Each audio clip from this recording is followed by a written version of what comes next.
وإذا قرئ القرآن فاستمعوا له وأنصتوا لعلكم ترحمون.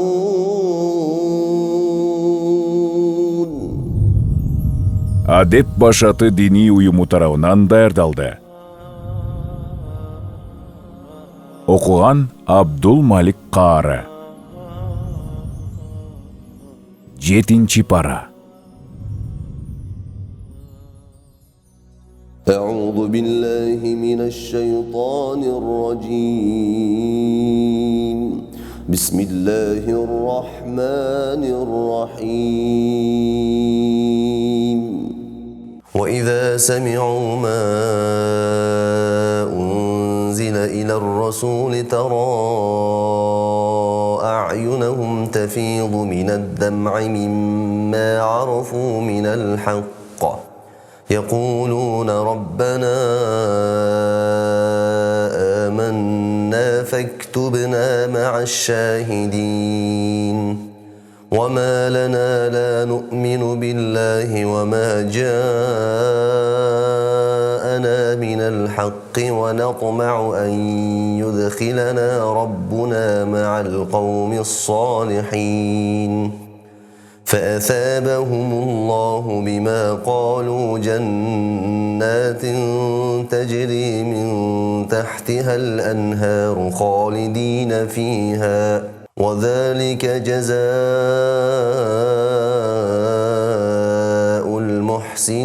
المحسنين. والذين كفروا وكذبوا بآياتنا أولئك أصحاب الجحيم. يا أيها الذين آمنوا لا تحرموا طيبات ما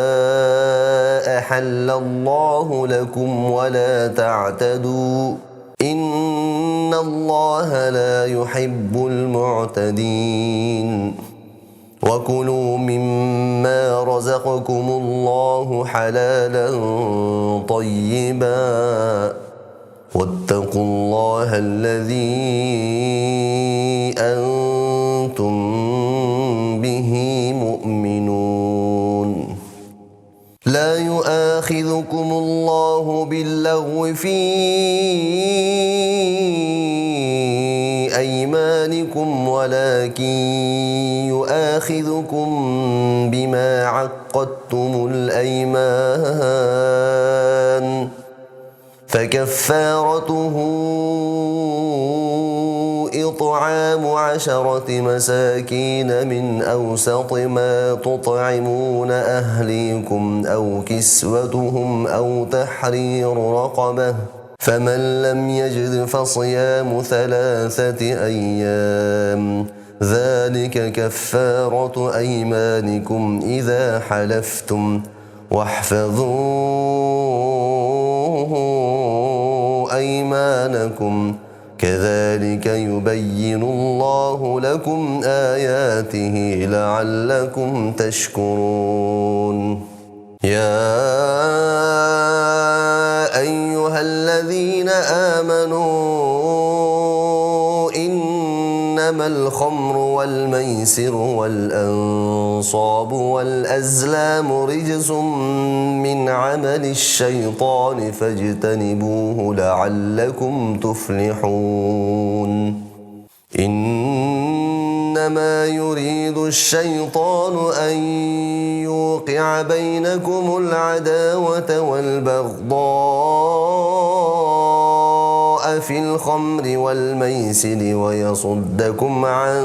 ذكر الله وعن الصلاة فهل أنتم منتهون. وأطيعوا الله وأطيعوا الرسول واحذروا فإن توليتم فاعلموا أنما على رسولنا البلاغ المبين. ليس على الذين آمنوا وعملوا الصالحات جناح فيما طعموا إذا ما اتقوا وآمنوا وعملوا الصالحات ثم اتقوا وآمنوا ثم اتقوا وأحسنوا والله يحب المحسنين. يا أيها الذين آمنوا ليبلونكم الله بشيء من الصيد تناله أيديكم ورماحكم ليعلم الله من يخافه بالغيب فمن اعتدى بعد ذلك فله عذاب أليم. يا أيها الذين آمنوا لا تقتلوا الصيد وأنتم حرم ومن قتله منكم متعمدا فجزاء مثل ما قتل من النعم يحكم به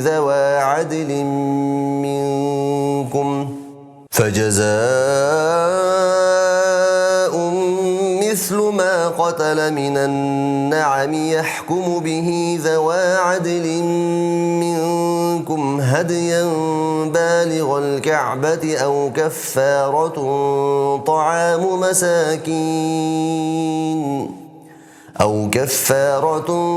طعام مساكين أو عدل ذلك صياما ليذوق وبال أمره عفى الله عما سلف ومن عاد فينتقم الله منه والله عزيز ذو انتقام. أحل لكم صيد البحر وطعامه متاعا لكم وللسيارة وحرم عليكم صيد البر ما دمتم حرما واتقوا الله الذي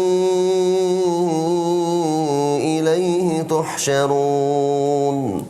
جعل الله الكعبة البيت الحرام خياما للناس والشهر الحرام والهدي والقلائد ذلك لتعلموا أن الله يعلم ما في السماوات وما في الأرض وأن الله بكل شيء عليم. اعلموا أن الله شديد العقاب وأن الله غفور رحيم. ما على الرسول إلا البلاغ والله يعلم ما تبدون وما تكتمون. قل لا يستوي الخبيث والطيب ولو أعجبك كثرة الخبيث فاتقوا الله يا أولي الألباب لعلكم تفلحون. يا أيها الذين آمنوا لا تسألوا عن أشياء إن تبد لكم تسؤكم وإن تسألوا عنها حين ينزل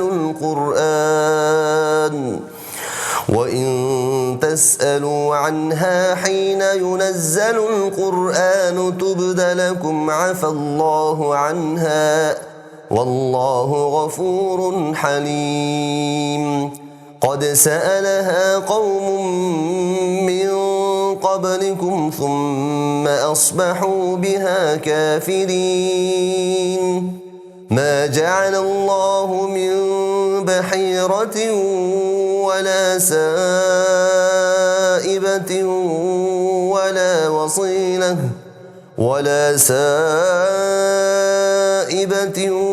ولا وصيلة ولا حام ولكن الذين كفروا يفترون على الله الكذب وأكثرهم لا يعقلون وإذا قيل لهم تعالوا إلى ما أنزل الله وإلى الرسول قالوا حسبنا ما وجدنا عليه آباءنا أولو كان آباؤهم لا يعلمون شيئا ولا يهتدون يا أيها الذين آمنوا عليكم أنفسكم لا يضركم من ضل إذا اهتديتم إلى الله مرجعكم جميعا فينبئكم بما كنتم تعملون يا أيها الذين آمنوا شهادة بينكم إذا حضر أحدكم الموت حين الوصية اثنان ذوى عدل منكم أو آخران من غيركم إن أنتم ضربتم في الأرض فأصابتكم مصيبة الموت تحبسونهما من بعد الصلاة فيقسمان بالله إن ارتبتم لا نشتري به ثمنا ولو كان ذا قربى ولا نكتم شهادة الله إنا إذا لمن الآثمين فإن عثر على أنهما استحقا إثما فآخران يقومان مقامهما من الذين استحق عليهم الأوليان فيقسمان بالله لشهادتنا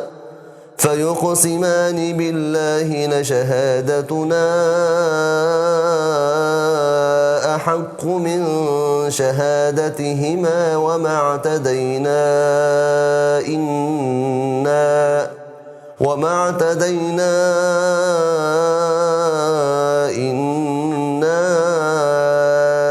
إذا لمن الظالمين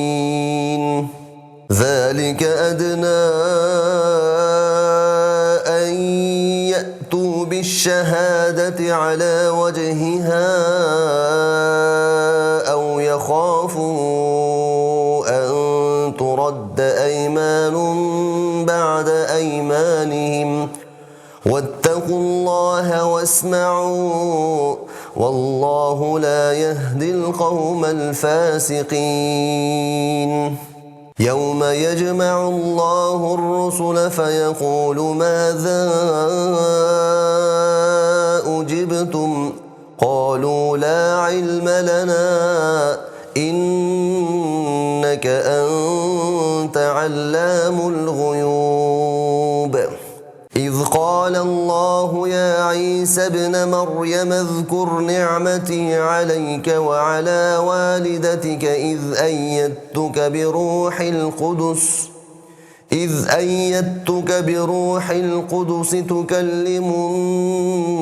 الناس في المهد وكهلا وإذ علمتك الكتاب والحكمة والتوراة والإنجيل وإذ تخلق من الطين كهيئة الطير بإذني فتنفخ فيها فتكون طيرا بإذني وتبرئ الأكمه والأبرص بإذني وإذ تخرج الموت بإذني وإذ كففت بني إسرائيل عنك إذ جئتهم بالبينات فقال الذين كفروا منهم إن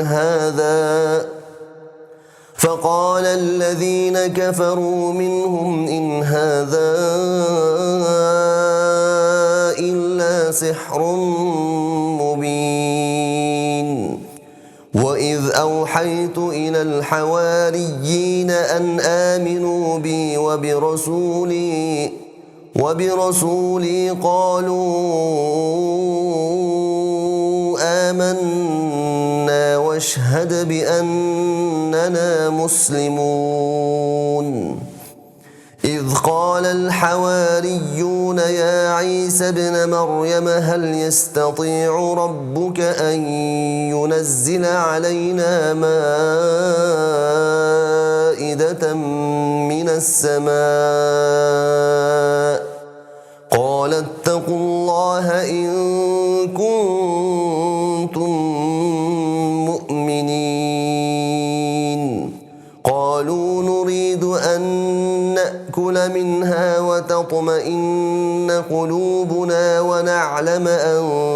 قد صدقتنا ونكون عليها من الشاهدين.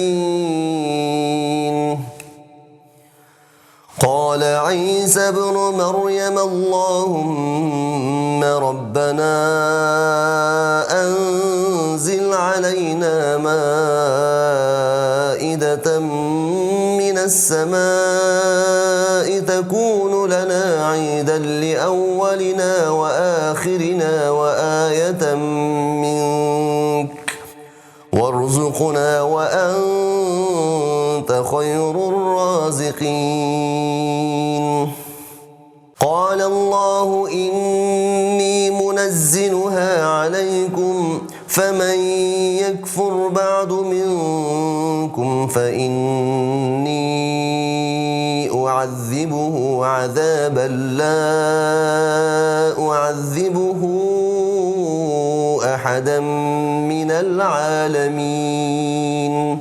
وإذ قال الله يا عيسى ابن مريم أنت قلت للناس اتخذوني وأمي إلهين من دون الله قال سبحانك ما يكون لي أن أقول ما ليس لي بحق إن كنت قلته فقد علمته تعلم ما في نفسي ولا أعلم ما في نفسك إنك أنت علام الغيوب. ما قلت لهم إلا ما أمرتني به أن اعبدوا الله ربي وربكم وكنت عليهم شهيدا ما دمت فيهم فلما توفيتني كنت أنت الرقيب عليهم وأنت على كل شيء شهيد. إن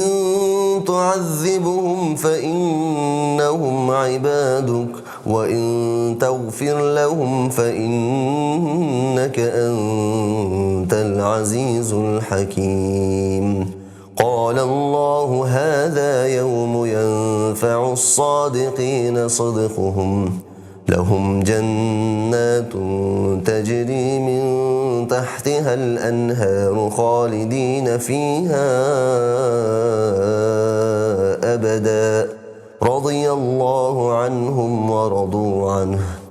ذلك الفوز العظيم. لله ملك السماوات والأرض وما فيهن وهو على كل شيء قدير. بسم الله الرحمن الرحيم. الحمد لله الذي خلق السماوات والأرض وجعل الظلمات والنور ثم الذين كفروا بربهم يعدلون. هو الذي خلقكم من طين ثم قضى أجلا وأجل مسمى عنده ثم أنتم تمترون وهو الله في السماوات وفي الأرض يعلم سركم وجهركم ويعلم ما تكسبون وما تأتيهم من آية من آيات ربهم إلا كانوا عنها معرضين فقد كذبوا بالحق لما جاءهم فسوف يأتيهم أنباء ما كانوا به يستهزئون ألم يروا كم أهلكنا من قبلهم من قرن مكناهم في الأرض ما لم نمكن لكم وأرسلنا السماء عليهم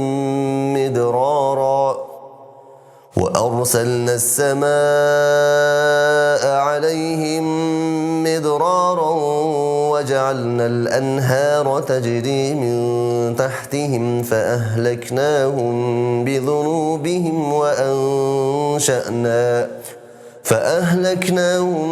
بذنوبهم وأنشأنا من بعدهم قرنا آخرين ولو نزلنا عليك كتابا فيه قرطاس فلمسوه بأيديهم لقال الذين كفروا إن هذا إلا سحر مبين وقالوا لولا أنزل عليه ملك ولو أنزلنا ملكا لقضي الأمر ثم لا ينظرون ولو جعلناه ملكا لجعلناه رجلا وللبسنا عليهم ما يلبسون ولقد استهزئ برسل من قبلك فحاق بالذين سخروا منهم ما كانوا به يستهزئون قل سيروا في الأرض ثم انظروا كيف كان عاقبة المكذبين قل لمن ما في السماوات والأرض قل لله كتب على نفسه الرحمة ليجمعنكم إلى يوم القيامة لا ريب فيه الذين خسروا أنفسهم فهم لا يؤمنون وله ما سكن في الليل والنهار وهو السميع العليم قل أغير الله أتخذ وليا فاطر السماوات والأرض قل أغير الله أتخذ وليا فاطر السماوات والأرض وهو يطعم ولا يطعم قل إني أمرت أن أكون أول من أسلم ولا تكونن من المشركين قل إني أخاف إن عصيت ربي عذاب يوم عظيم من يصرف عنه يومئذ فقد رحمه وذلك الفوز المبين وإن يمسسك الله بضر فلا كاشف له إلا هو وإن يمسسك بخير فهو على كل شيء قدير وهو القاهر فوق عباده وهو الحكيم الخبير قل أي شيء أكبر شهادة قل الله شهيد بيني وبينكم وأوحي إلي هذا القرآن لأنذركم به ومن بلغ أئنكم لتشهدون أن مع الله آلهة أخرى قل لا أشهد قل إنما هو إله واحد وإنني بريء مما تشركون الذين آتيناهم الكتاب يعرفونه كما يعرفون أبناءهم الذين خسروا أنفسهم فهم لا يؤمنون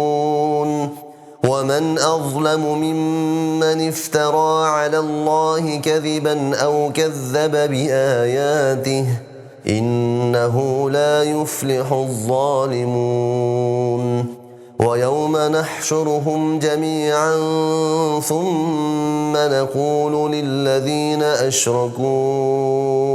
أين شركاؤكم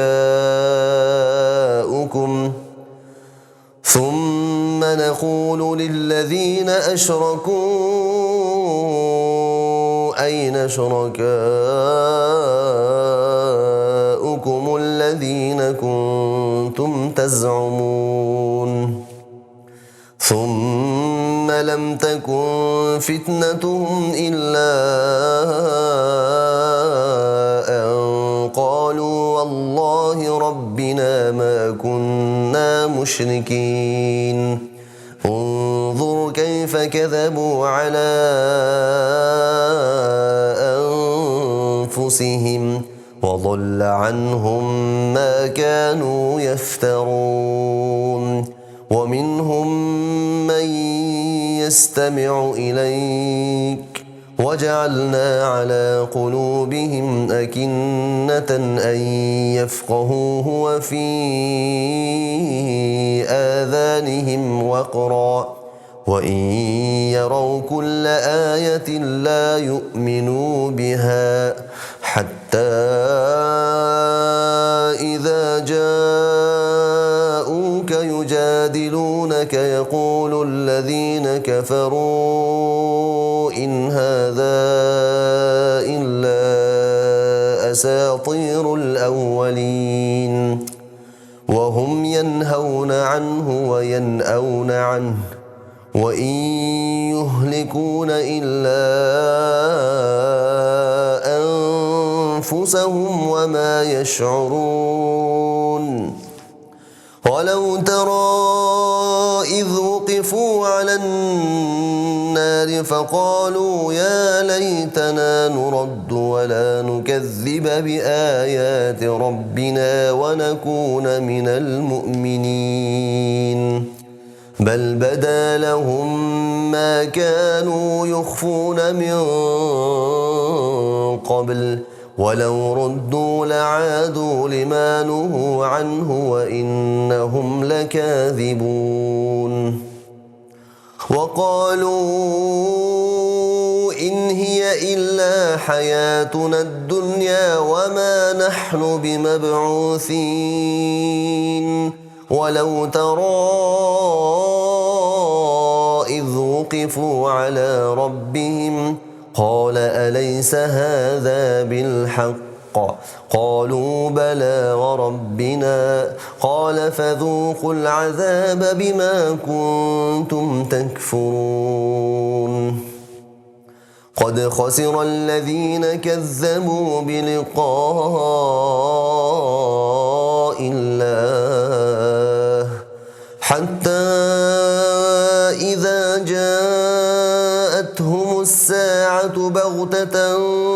قالوا يا حسرتنا على ما فرطنا فيها وهم يحملون أوزارهم على ظهورهم ألا ساء ما يزرون ومن الحياة الدنيا إلا لعب ولهو وللدار الآخرة خير للذين يتقون أفلا تعقلون قد نعلم إنه ليحزنك الذي يقولون فإنهم لا يكذبونك ولكن الظالمين بآيات الله يجحدون ولقد كذبت رسل من قبلك فصبروا على ما كذبوا وأوذوا حتى أتاهم نصرنا ولا مبدل لكلمات الله ولقد جاءك من نبأ المرسلين وإن كان كبر عليك إعراضهم فإن استطعت أن تبتغي نفقا في الأرض أو سلما في السماء فتأتيهم بآية ولو شاء الله لجمعهم على الهدى فلا تكونن من الجاهلين إنما يستجيب الذين يسمعون والموتى يبعثهم الله ثم إليه يرجعون وقالوا لولا نزل عليه آية من ربه قل إن الله قادر على أن ينزل آية ولكن أكثرهم لا يعلمون وما من دابة في الأرض ولا طائر يطير بجناحيه إلا أمثالكم ما فرطنا في الكتاب من شيء ثم إلى ربهم يحشرون والذين كذبوا بآياتنا صم وبكم في الظلمات من يشاء الله يضلله ومن يشاء يجعله على صراط مستقيم قل أرأيتكم إن أتاكم عذاب الله أو أتتكم الساعة أغير الله تدعون إن كنتم صادقين بل إياه تدعون فيكشف ما تدعون إليه إن شاء وتنسون ما تشركون ولقد أرسلنا إلى من قبلك فأخذناهم بالبأساء والضراء لعلهم يتضرعون فلولا إذ جاءهم بأسنا تضرعوا ولكن قست قلوبهم وزين لهم الشيطان ما كانوا يعملون فلما نسوا ما ذكروا به فتحنا عليهم أبواب كل شيء حتى إذا فرحوا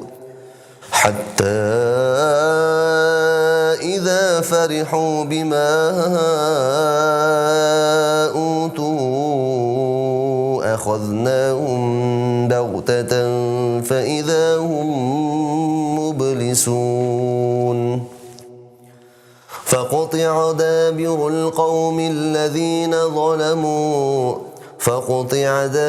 القوم الذين ظلموا والحمد لله رب العالمين. قل أرأيتم إن أخذ الله سمعكم وأبصاركم وختم على قلوبكم من إله غير الله يأتيكم به؟ انظر كيف نصرف الآيات ثم هم يصدفون. قل أرأيتكم إن أتاكم عذاب الله بغتة أو جهرة هل يهلك إلا القوم الظالمون؟ وما نرسل المرسلين إلا مبشرين ومنذرين، فمن آمن وأصلح فلا خوف عليهم ولا هم يحزنون. والذين كذبوا بآياتنا يمسهم العذاب بما كانوا يفسقون. قل لا أقول لكم عندي خزائن الله ولا أعلم الغيب ولا أقول لكم إني ملك إن أتبع إلا ما يوحى إلي. قل هل يستوي الأعمى والبصير أفلا تتفكرون. وأنذر به الذين يخافون أن يحشروا إلى ربهم ليس لهم من دونه ولي ولا شفيع لعلهم يتقون. ولا تطرد الذين يدعون ربهم بالغداة والعشي يريدون وجهه ما عليك من حسابهم من شيء وما من حسابك عليهم من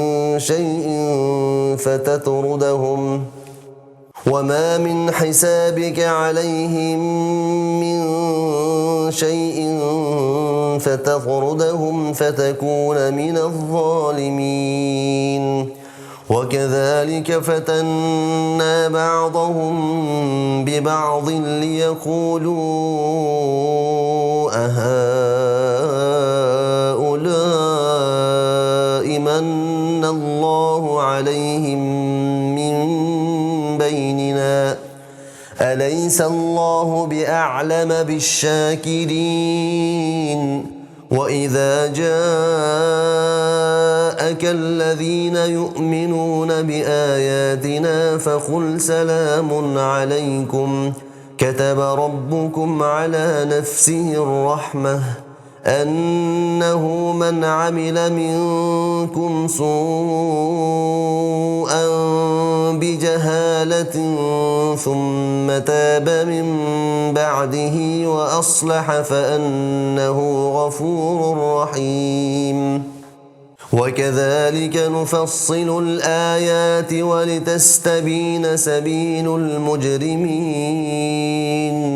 قل إني نهيت أن أعبد الذين تدعون من دون الله قل لا أتبع أهواءكم قد ضللت إذا وما أنا من المهتدين. قل إني على بينة من ربي وكذبتم به ما عندي ما تستعجلون به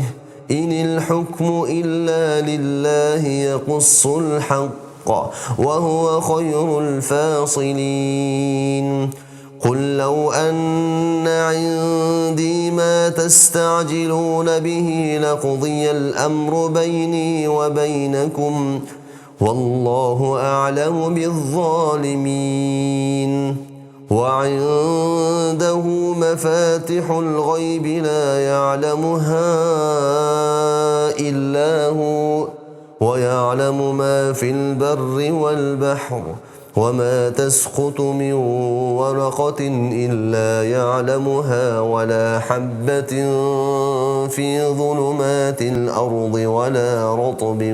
ولا يابس إلا في كتاب مبين وهو الذي يتوفاكم بالليل ويعلم ما جرحتم بالنهار ثم يبعثكم فيه ليقضى أجل مسمى ثم إليه مرجعكم ثم ينبئكم بما كنتم تعملون وهو القاهر فوق عباده ويرسل عليكم حفظة حتى إذا جاء أحدكم الموت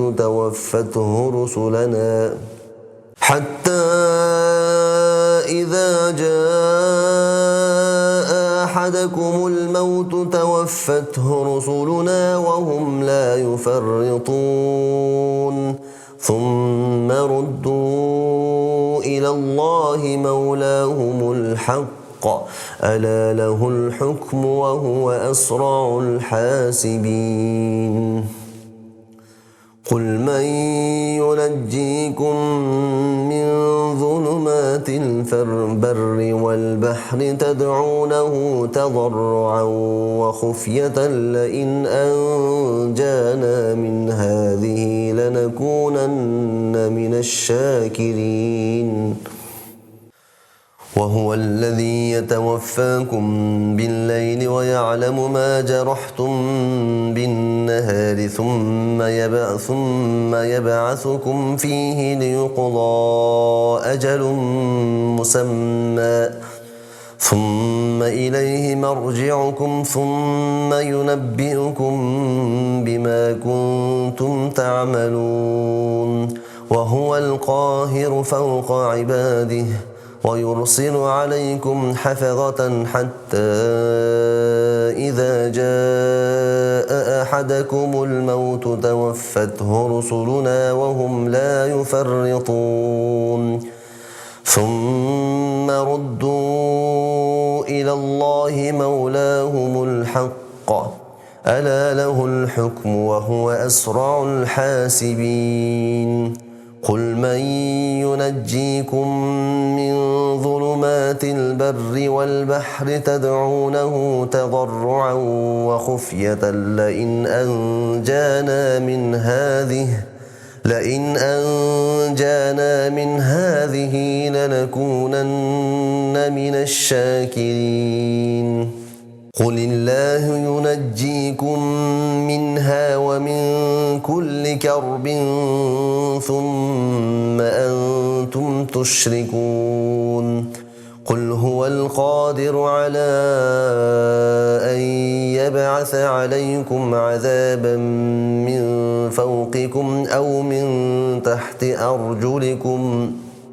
أن يبعث عليكم عذابا من فوقكم أو من تحت أرجلكم أو يلبسكم شيعا ويذيق بعضكم بأس بعض انظر كيف نصرف الآيات لعلهم يفقهون وكذب به قومك وهو الحق قل لست عليكم بوكيل لكل نبأ مستقر وسوف تعلمون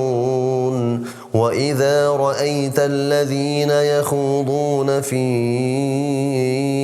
آياتنا فأعرض عنهم حتى يخوضوا في حديث غيره وإما ينسينك الشيطان فلا تقعد بعد الذكرى مع القوم الظالمين وما على الذين يتقون من حسابهم من شيء ولكن ذكرى لعلهم يتقون وذر الذين اتخذوا دينهم لعبا ولهوا وغرتهم الحياة الدنيا وذكر به أن تبسل نفس بما كسبت ليس لها من دون الله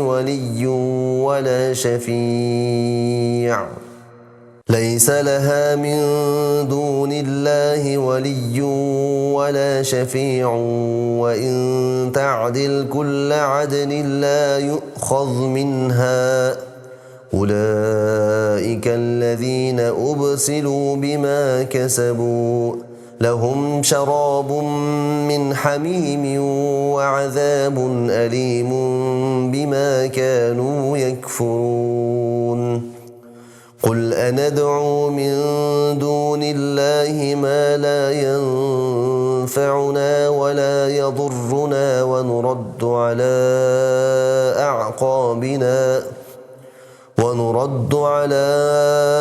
أعقابنا بعد إذ هدانا الله كالذي استهوته الشياطين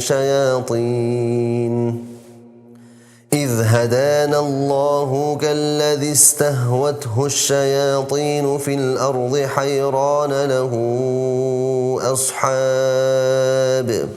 حيران له أصحاب يدعونه إلى الهدى ائتنا قل إن هدى الله هو الهدى وأمرنا لنسلم لرب العالمين وأن أقيموا الصلاة واتقوه وهو الذي إليه تحشرون وهو الذي خلق السماوات والأرض بالحق ويوم يقول كن فيكون قوله الحق وله الملك يوم ينفخ في الصور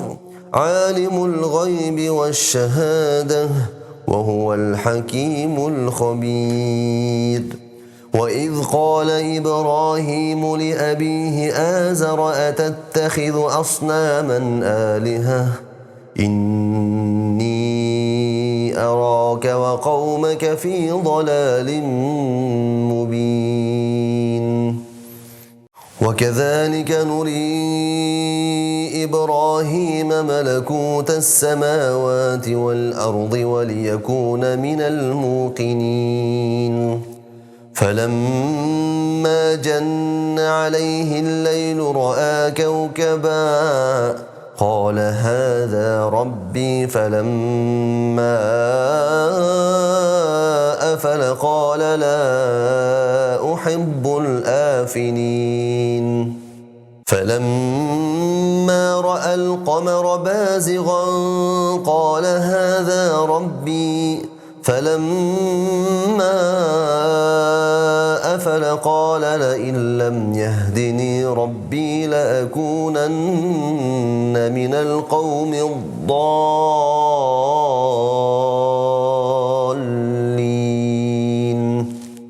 فلما رأى الشمس بازغة قال هذا ربي هذا أكبر فلما أفلت قال يا قوم إني بريء مما تشركون إني وجهت وجهي للذي فطر السماوات والأرض حنيفا وما أنا من المشركين وحاجه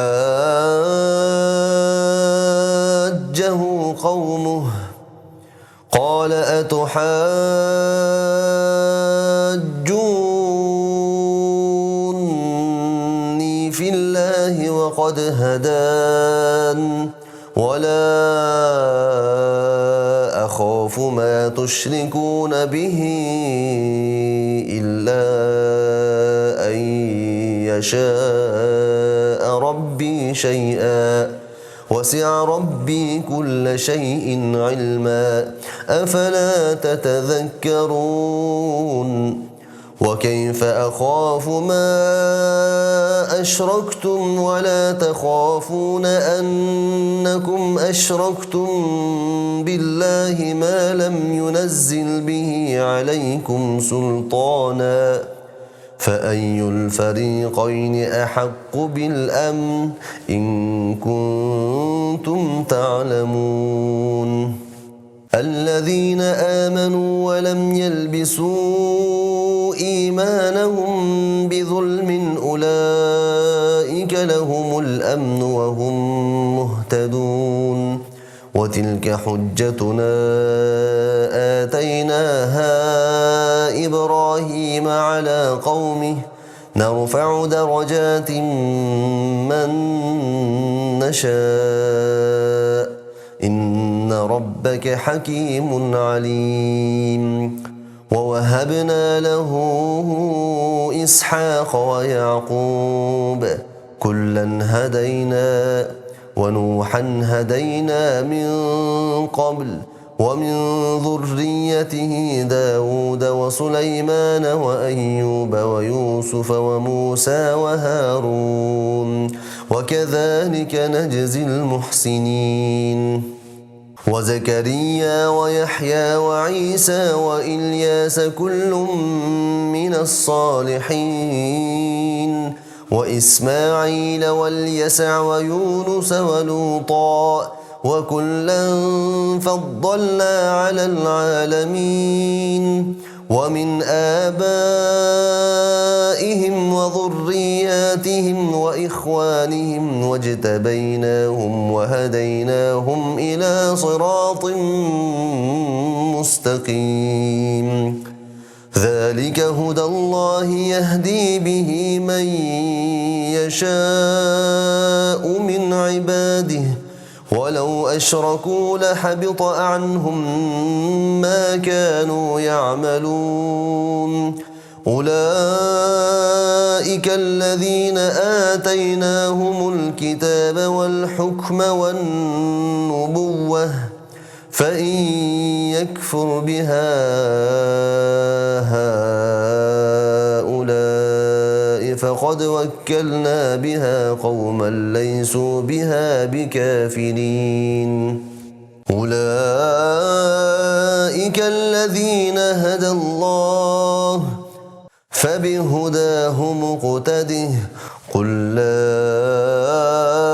أسألكم عليه أجرا إن هو إلا ذكرى للعالمين وما قدروا الله حق قدره إذ قالوا ما أنزل الله على بشر من شيء قل من أنزل الكتاب الذي جاء به موسى نورا وهدى للناس تجعلونه قراطيس تبدونها وتخفون كثيرا وعلمتم ما لم تعلموا أنتم ولا آباؤكم قل الله ثم ذرهم في خوضهم يلعبون وهذا كتاب أنزلناه مبارك مصدق الذي بين يديه ولتنذر أم القرى ومن حولها والذين يؤمنون بالآخرة يؤمنون به وهم على صلاتهم يحافظون ومن أظلم ممن افترى على الله كذبا أو قال أوحي إلي ولم يوح إليه شيء ومن قال سأنزل مثل ما أنزل الله ولو ترى إذ الظالمون في غمرات الموت والملائكة باسطوا أيديهم أخرجوا اليوم تجزون عذاب الهون بما كنتم تقولون على الله غير الحق وكنتم عن آياته تستكبرون ولقد جئتمونا فرادا كما خلقناكم أول مرة وتركتم ما خولناكم وراء ظهوركم وما نرى معكم شفعاءكم الذين زعمتم أنهم فيكم شركاء لقد تقطع بينكم وضل عنكم ما كنتم تزعمون إن الله فالق الحب والنوى يخرج الحي من الميت ومخرج الميت من الحي ذلكم الله فأنى تؤفكون فالق الإصباح وجعل الليل سكنا والشمس والقمر حسبانا ذلك تقدير العزيز العليم وهو الذي جعل لكم النجوم لتهتدوا بها في ظلمات البر والبحر قد فصلنا الآيات لقوم يعلمون وهو الذي أنشأكم من نفس واحدة فمستقر ومستودع قد فصلنا الآيات لقوم يفقهون وهو الذي أنزل من السماء ماء فأخرجنا به نبات كل شيء فأخرجنا منه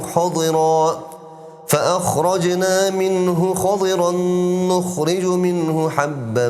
متراكبا ومن النخل من طلعها قنوان دانية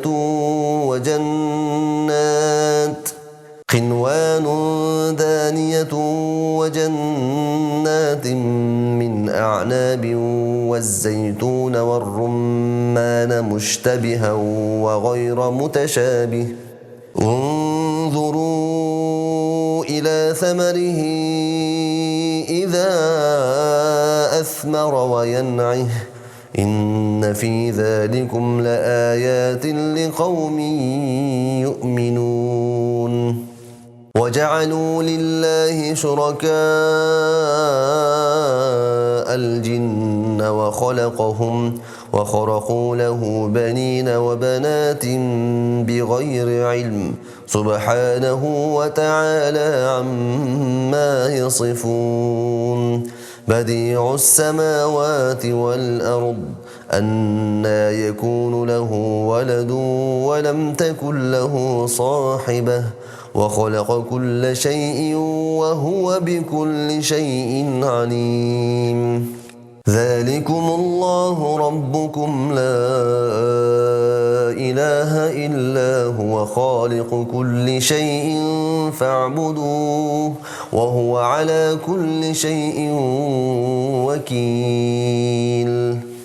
لا تدركه الأبصار وهو يدرك الأبصار وهو اللطيف الخبير قد جاءكم بصائر من ربكم فمن أبصر فلنفسه ومن عمي فعليها وما أنا عليكم بحفيظ وكذلك نصرف الآيات وليقولوا درست ولنبينه لقوم يعلمون اتبع ما أوحي إليك من ربك لا إله إلا هو وأعرض عن المشركين ولو شاء الله ما أشركوا وما جعلناك عليهم حفيظا وما أنت عليهم بوكيل ولا تسبوا الذين يدعون من دون الله فيسبوا الله عدوا بغير علم كذلك زينا لكل أمة عملهم ثم إلى ربهم مرجعهم فينبئهم بما كانوا يعملون وأقسموا بالله جهد أيمانهم لئن جاءتهم آية ليؤمنن بها قل إنما الآيات عند الله وما يشعركم أنها إذا جاءت لا يؤمنون ونقلب أفئدتهم وأبصارهم كما لم يؤمنوا به أول مرة ونقلب أفئدتهم وأبصارهم كما لم يؤمنوا به أول مرة ونذرهم في طغيانهم يعمهون صدق الله العظيم.